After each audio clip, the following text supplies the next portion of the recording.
Are we ready or not? We were born ready. Oh, okay. Internet. Good people of the internet. Those Welcome people. back. It must be a Monday Night Movie Club review because we're here in the theaters. I'm Danny. And I'm Christianna. And we just saw Ready or Not 2. Here I come. Christianna, tell me what we just watched. Okay, so to be completely clear with the audience, Ready or Not is one of my all-time favorite horror movies. And you know what? Ready or Not 2 did not disappoint. It picked off. Everyone got picked off. Everyone got picked off. But it kicked off right after the very end of the first movie. So if you haven't seen it, you got to watch the first one. And it has an interesting mix of being very similar to the first movie while also being completely different. I liked that we saw a new movie with a similar concept. It didn't feel tired. It didn't feel old. We still got to see people combusting. The wetter, the better. Mm-hmm. We got to see a sister duo, which, you know... Sister Act. We minus loved Whoopi it. Goldberg. Yep, she wasn't there. Just so we know, all good scary movies start immediately after like Halloween. Then Halloween 2. Now this one, I'm sure there's other ones. I'm not going to mention them because of time, space continuum. Oh, that thing. And then I loved that we saw some Sarah Michelle Gellar. So we had some Buffy. We had some Frodo Baggins with some... Super Satanic Panic Frodo. Super Satanic Panic Frodo is hilarious. We had a goat. A goat. We had a goat. And we're going to spoil that. He lives. Oh. Good job, goat. No animals were harmed in the filming of this movie. Lots of Satanists were. Yep. Tons.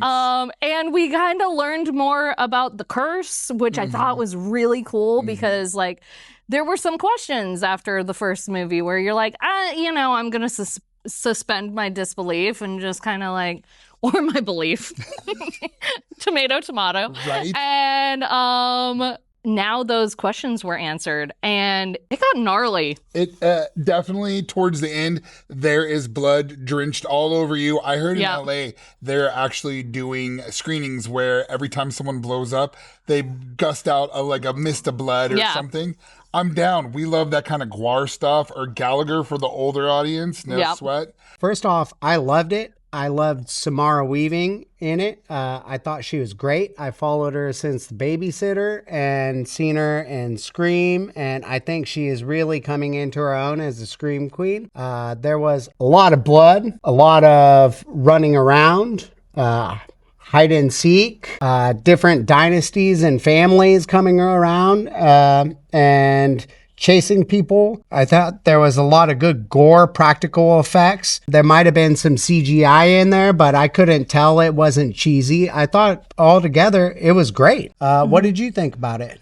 I loved it. I, really like the trope of having a final girl. And I think it's really exciting that in this movie, we don't end the movie with one, but we end it with two. Exactly. And just going off the female characters, I love a movie where not only does it have that leading lady, but all of the women in the film are fierce, and all those girls, and all those women that were coming at it were strong. They had their weapons. They were ready to fight. It wasn't just the final girl was the strongest. It's like all the girl characters and even some of the male characters were strong. It's just who was stronger in that moment. Does that make sense? Where there was no really weak person, so to speak, when it came to some of the characters. In the first one, a lot of the exploding people was done off screen. And I think in this one, a lot of the people you want to blow up, they end up blowing up on screen. And we get to see it, and we kind of get to enjoy that. We get to enjoy the explosion of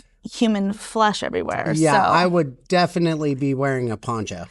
Oh, for sure. You would think they would understand the first time somebody exploded to maybe turn away or shield themselves when that happens. But every time they act so shocked when it happens and it splatters in their face and they're just like, ugh. Yeah. So again? This movie for me was great because it mixed humor. It mixed the gore aspect. It had a good story. It did have, this is I think the third time out of the month or out of the year we've watched Satanic something or other. And I'm like, I don't know where this is going, guys. Hollywood, maybe we like swerve right back towards the normies. But at the same time, the way these movies handle it, it's like I'm not going to spoil anything, but I would say, it's good prevails. There it is. Yeah.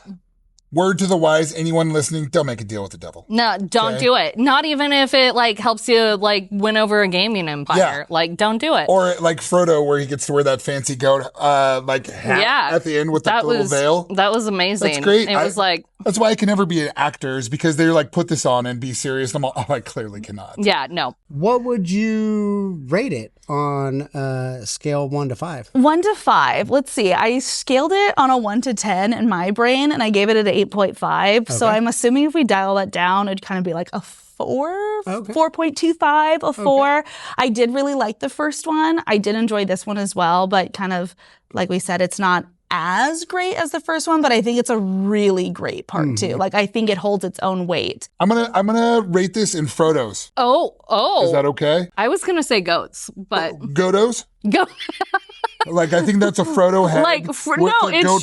It's just Frodo wearing the hat. There it is. Yeah. Because once you see it, it can't be unseen. Yeah, good job, Frodo, for wearing your crazy horn, veil, devil mask, devil hat thing. I'm gonna rate it 3 out of 5. Oh. Just because I enjoyed it a lot, but I could have swerved out a little less of the satanic stuff. It made me, I was like, oh no. But there was a good moral. And like I said, don't make deals with the devil. It never works out. Right. 3 out of 5 Godos. Okay, I am going to give it a strong 4 3/4 because Ready or Not is a solid 5 for me, and this was just a smidgen under that solid 5 for me. I feel like there were just a couple of things that I was like, oh, that seems a little too similar to round 1. But like I said, it's close to that solid 5, and I thoroughly enjoyed it. It was a strong sequel. I love some girl power, and the sisters together, it just upped that girl power factor. And we got to see both of these sisters become that final girl, good for her moment, and I just loved it. Girl power. Yep. Spice Girls all the way. Yeah, there was a lot of satanic stuff in it, but I don't fear that. Yeah. So I think that I would rate it 3.5. Okay. I'm pretty hard with my rating, so but I think it was altogether was a great movie. Yeah, I love the music in it too. I think any movie that has some fun music or, kind of gets away from just a score and adds kind of more pop culture into it, if that makes sense, like popular songs, I think it just makes the movie so much more fun to watch. And Totally Eclipse of the Heart is playing while two girls are beating the absolute bejeebies out of each other. And that's iconic. That was great. That's iconic stuff when we play things like that. And it just really sets the scene for me as a viewer to enjoy it more. And even though it's not technically comedic, so to speak, I think it is in a really beautiful way where it's not cheesy, it's not overdone. It's just a way to enjoy the film. But this is inherently funny because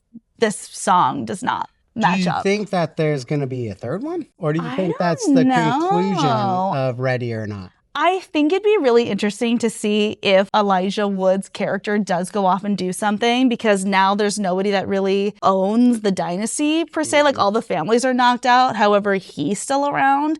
So where do all their properties go? Who takes over all that money? Who takes over this? It's kind of leaves it open where I think if they had the right kind of writing, they could write it in such a way where somebody swoops in and kind of maybe doesn't look exactly the same as far as the Satan thing goes, but I can see them kind of incorporating something of the sort. Does that make sense? Yeah. It could be written right. Yeah, it wasn't totally black or white. Yeah, I agree. It would probably be tough to draft up a script for a third one. But and to bring us back around, I think Elijah Wood was great in it. Oh, He's been doing a lot for horror movies lately, and I'm a big fan of his.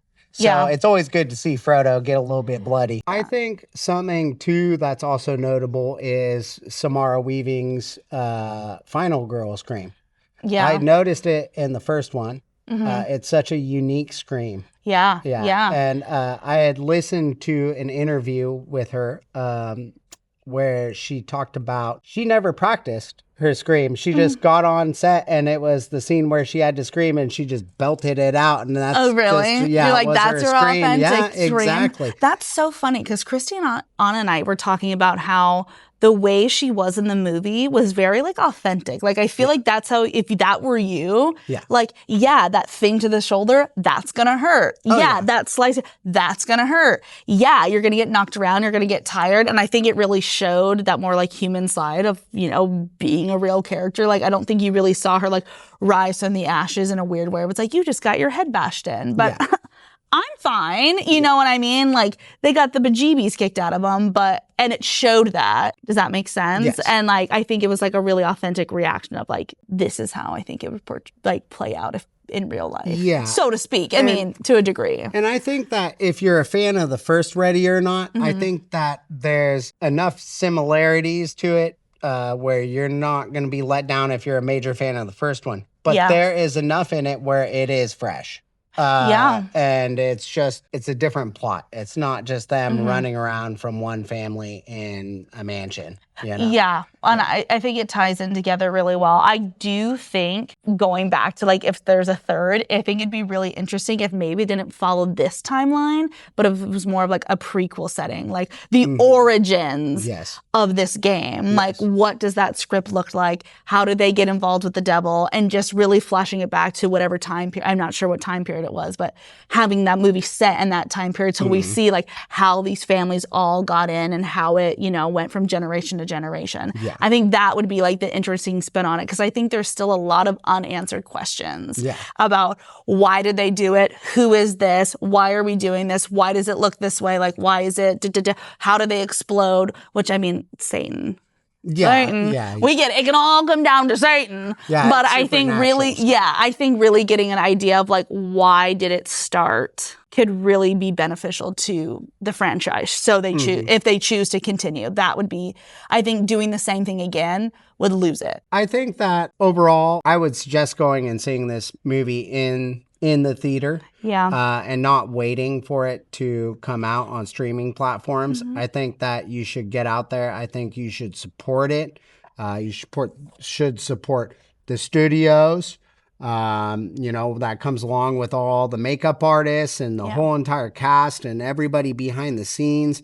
I think that you should support your local movie theater and you should go down and buy a big popcorn and a soda pop and then check out the movie. Get your combos. Exactly. Get your movie buy the candy. Exactly. I think this is a film that it's so well done that like women could go see it for the final girl and the women cast. Like bring your girlies, but I think men can enjoy it too. And I think, yes, everybody can enjoy horror. Like it's not gendered, but I think this is one that's like, it doesn't matter kind of like what your background is. Like if you enjoy the genre, like you're going to enjoy it's a horror comedy movie. Yeah. It's got a little something for everybody. You exactly. know? Yes. Horror and comedy blend so well together and they're very similar. But I think when it's done right. And this was done right. And this was definitely done right. By the way, Ice Nine Kills has a song in it. You guys listen for it because they're slaying it. They're underneath their alter ego, Grave Diggler. It's called Hell or High Slaughter. I mean, that totally makes sense. Yep. Put it in your Walkman. Put it in your playlist. Put it in your mixtapes. The Walkman reference was crazy. I'm going to make a mixtape for you, and that's going to be the header right there. So once again, I'm Danny. And I'm Christianna. And we'll see you at the movies.